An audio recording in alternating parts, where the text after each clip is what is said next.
The concert Shantarao, 1930 to 2007, was a notable dancer from India. She was exponent of Bharatanatyam and also studied Kathakali and Kuchipudi. She was recipient of Padma Shri and Sangeet Natak Academy Award and Kalidas Sanman for music, dance, and drama. This is a true story, but all the names except Pandit Ravishankar's and Ustad Ala Rakha's have been changed. One morning in a small apartment in Bombay, a girl of about 16 looked up from the newspaper and said excitedly, "Pandit Ravi Shankar is playing tomorrow at the Shanmukhananda Auditorium." "SHSH," said her mother, pointing to the figure sleeping on the bed.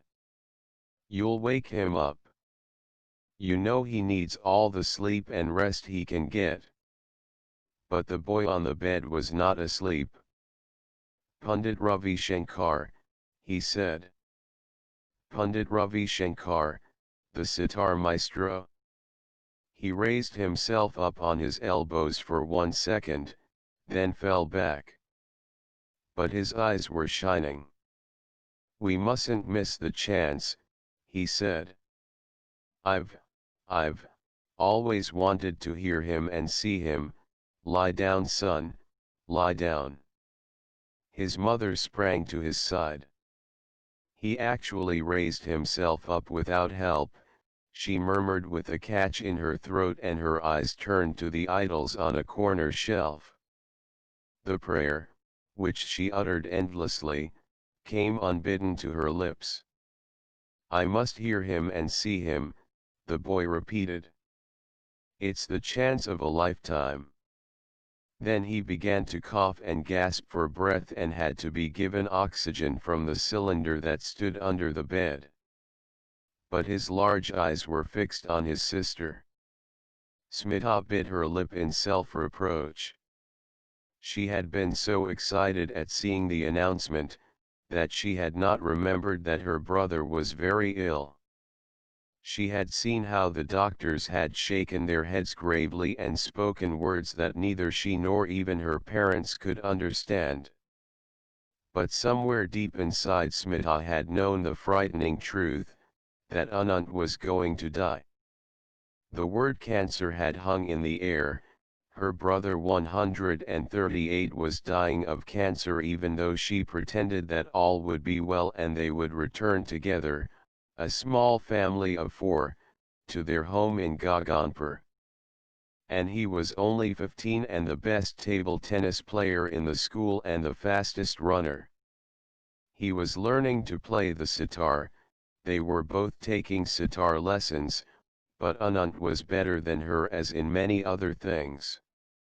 He was already able to compose his own tunes to the astonishment of their guru. Then cancer had struck and they had come to Bombay so that he could be treated at the cancer hospital in the city. Whenever they came to Bombay they stayed with Aunt Sushila. Her apartment was not big, but there was always room for them. They had come with high hopes in the miracles of modern science. They told themselves that Anant would be cured at the hospital and he would again walk and run and even take part in the forthcoming table tennis tournament. And he would play the sitar, perhaps be a great sitarist one day. But his condition grew worse with each passing day, and the doctors at the cancer hospital said, "Take him home. Give him the thing he likes, indulge him," and they knew then that the boy had not many days to live.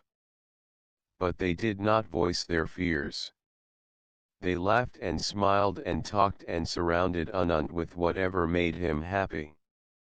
They fulfilled his every need and gave him whatever he asked for.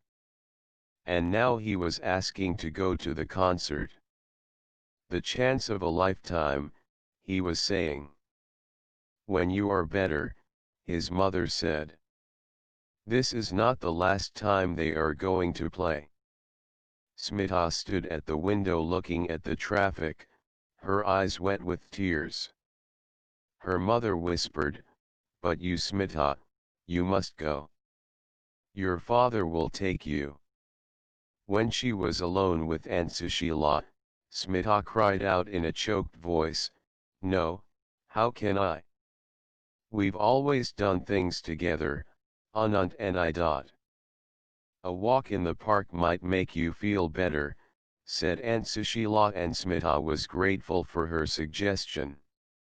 In the park, people were walking, running, playing ball, doing yogic exercises, feeding the ducks and eating roasted gram and peanuts. Smita felt alone in their midst. She was lost in her thoughts. Suddenly a daring thought came to her, and as she hurried home she said to herself, "Why not? There's no harm in trying it.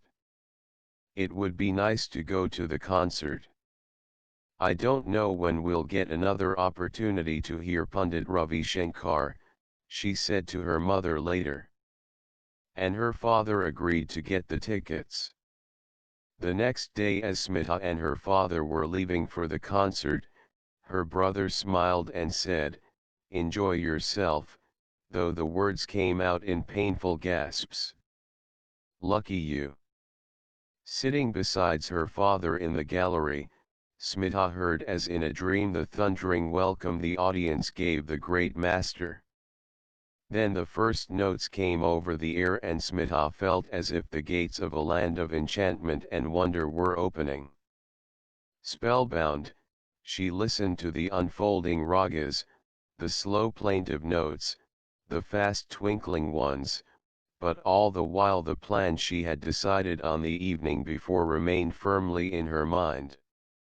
The chance of a lifetime. She heard Anant's voice in every beat of the tabla. The concert came to an end. The audience gave the artistes a standing ovation.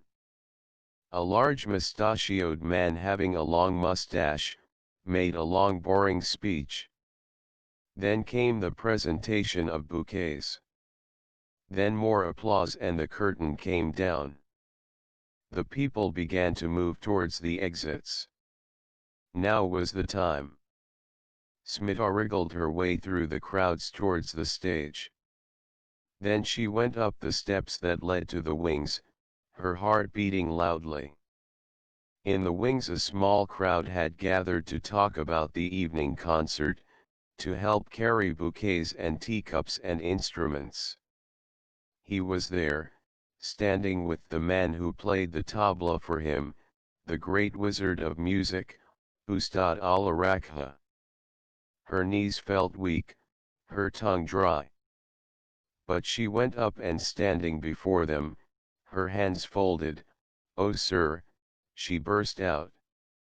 "Yes," he asked questioningly but kindly. And her story came pouring out, the story of her brother who lay sick at home, and of how he longed to hear him and the Ustad play. "Will you come to Aunt Sushila's house and play for him?" she asked at the end breathlessly. "Please," she begged, "please come." "Little girl," said the mustachioed man who had made the long speech, "Panditji is a busy man. You must not bother him with such requests." But Pandit Ravi Shankar smiled and motioned him to be quiet. He turned to Ustad Sahib and said, "What shall we do, Ustad Sahib?" The Ustad moved the wada pan from one cheek to another. "Tomorrow morning we perform for the boy, yes?" he said. "Yes," Panditji replied. "It's settled then." It was a very excited Smita who came home late that night. Anant was awake, breathing the oxygen from the cylinder. Did you hear him?" he whispered. "I did," she replied, "and I spoke to him, and he'll come tomorrow morning with the tabla ustad, and they'll play for you." And the following morning Aunt Sushila's neighbors saw two men get out of a taxi which pulled up outside their block. They could not believe their eyes. "Is it? It's not possible," they said.